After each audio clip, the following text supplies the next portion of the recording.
بسم اللہ الرحمن الرحیم۔ سفر کا مہینہ جب آتا ہے تو لوگ کہتے ہیں صفر ہو گیا ہے، اگر آپ نے شادی کر لی تو صفر آپ کی شادی ہو جائے گی۔ محرم کے مہینے میں بھی لوگ شادی نہیں کرتے ہیں۔ ایسا تصور باطل تصور ہے۔ جی ہاں، آج سعودی عرب میں تمام مساجد میں یہی خطبہ دیا گیا جس کا ملخص یا ترجمہ آپ کی خدمت میں پیش کرنے کی سعادت حاصل کر رہا ہوں۔ اس سے پہلے کہ آپ کوئی دوسری گفتگو سنیں، میں نبی کریم صلی اللہ علیہ وسلم کی احادیث آپ کی خدمت میں پیش کرنا چاہتا ہوں۔ اللہ کے رسول صلی اللہ علیہ وسلم نے فرمایا الطیر شرک، یہ 3 مرتبہ فرمایا ہے۔ بدشگونی لینا شرک ہے، بدشگونی لینا شرک ہے، بدشگونی لینا شرک ہے۔ اسی طریقے سے اللہ کے رسول صلی اللہ علیہ وسلم نے فرمایا جو شخص بدشگونی کے ڈر کی وجہ سے اپنے کسی کام سے رک گیا، یقیناً اس نے شرک کیا، شرک اصغر کا اس نے ارتکاب کیا۔ لہذا ماہ سفر کو منحوس خیال کرنا، نحوست کی وجہ سے اس مہینے میں شادیاں نہ کرنا اور شادیوں سے رک جانا، اس میں مٹی کے برتن ضائع کر دینا، ماہ سفر کے آخری بدھ یعنی 4 شنبے کو جلوس نکالنا اور بڑی بڑی محفلیں منعقد کر کے خاص قسم کے کھانے اور حلوے تقسیم کرنا اور چوری کی رسم اور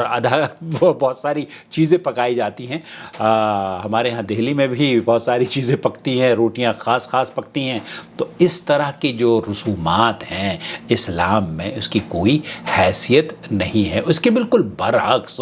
آج بھی اصل میں بے شمار لوگ نادان جاہل یہ سمجھتے ہیں کہ سفر کے مہینے کو منحوس سمجھتے ہیں اور اس میں شادی بیاہ جیسی مسنون تقریب سے گریز کرتے ہیں جو کسی بھی طرح درست نہیں ہے، بلکہ اس کے بالکل برعکس اللہ رب العالمین نے شادی بیاہ کے بارے میں نہ کسی جگہ کا تعین کیا ہے، نہ کسی مہینے کا تعین کیا ہے اور نہ ہی کسی مقام کا تعین کیا ہے، بلکہ آپ کو رخصت دی ہے، آپ جب جی چاہیں جس مہینے میں چاہیں شادی کر سکتے ہیں۔ شادی کو آسان کرنا چاہیے اور اللہ کے رسول صلی اللہ علیہ وسلم نے فرمایا ہے لا عدوہ، اللہ کی مشیت کے بغیر کوئی بیماری متعدی نہیں اور نہ ہی بدشگونی لینا جائز ہے اور نہ ہی الو کی نحوست یا روح کی پکار اور نہ ہی ماہ سفر کی نحوست۔ اس طرح کی جو باتیں عوام میں آ گئی ہیں، بلی راستہ کاٹ گئی تو منحوس ہو گیا، آپ نے گدھے کی آواز سن لی ڈھینچو ڈھینچو تو آپ گویا کہ نحوست میں شامل ہو گئے۔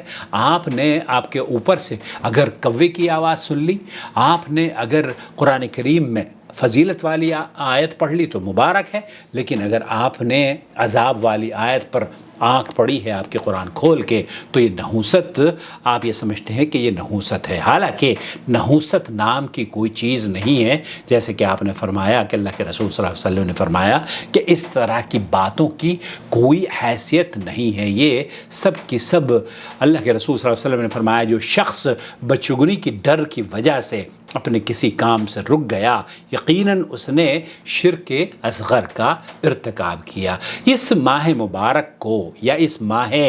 سفر کے مہینے کو، دراصل اس کا جو نام ہے سفر، وہ کیوں رکھا گیا؟ عرب جہلا یا قدیم زمانے میں عرب سفر کے مہینے میں اپنے گھروں کو چھوڑ کر نکل جایا کرتے تھے اور یہ کہا کرتے تھے سفر المکان، مکان خالی ہو گیا۔ اب آج کے پڑھے لکھے دور میں جب کہ ہم یہ بھی سمجھتے ہیں کہ اسلام اللہ کے فضل و کرم سے مکمل ضابطۂ حیات ہے جو ضلالت اور جہالت سے مبرہ اور دلائل براہین سے آراستہ ہے، اس کے اسلام کے تمام احکام پائے تکمیل کو پہنچ چکے ہیں اور اس دین مبین میں خرافات و بدعات کے لیے کوئی جگہ باقی نہیں۔ اب کوئی نام نہاد عالم، جاہل، مفتی، محدث، مبلغ، کوئی بھی اس کے صاف اور شفاف چشمے میں بدعات و خرافات کا زہر ملانے کی کوشش کرے گا تو ہم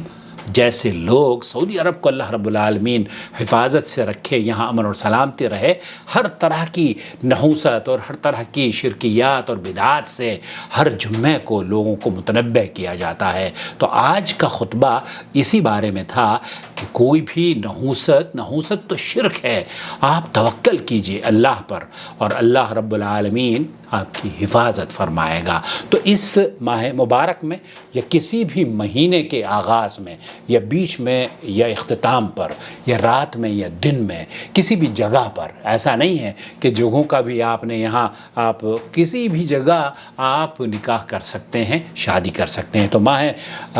سفر میں، محرم میں یا کسی دوسرے مہینے میں شادی بیاہ بھی کر سکتے ہیں۔ بلکہ شوال کے بارے میں حضرت عائشہ فرماتی ہے کہ اللہ کے رسول صلی اللہ علیہ وسلم نے،